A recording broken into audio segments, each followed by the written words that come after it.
A cyber attack earlier this year saw 500,000 French patient records published online.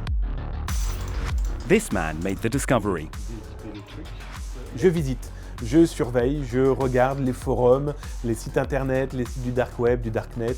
Et mes petits yeux ébahis quand j'ai lu 500 cas hospital France, dans ma tête ça fait... And it's not an isolated incident. This year, hospitals in France, Ireland and Romania have all been victims of ransomware attacks, a ploy where cybercriminals block patient records, then demand payments for their release. With vital information inaccessible to staff, operations get cancelled, lives are put at risk. If it's an essential service, you want to make sure that it's very well protected. Well, it's data that you store at your, for example, at your municipality or your government, but it's also data that you store at web shops. MEPs want the EU to step up its game and are calling for closer cooperation between EU countries to counter cyber threats in all sectors. So you want to make sure that if we do business, for example, in Germany, Slovakia and Italy, that you have the same provision that will also guarantee you the same levels of cybersecurity across the European Union.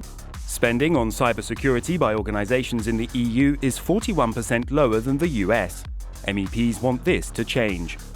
New cybersecurity legislation would improve the EU's level of protection. MEPs want better technical support for small and medium-sized businesses, a faster and simpler way of flagging up attacks, an EU-wide vulnerability database, and tailored national cybersecurity strategies for all EU countries.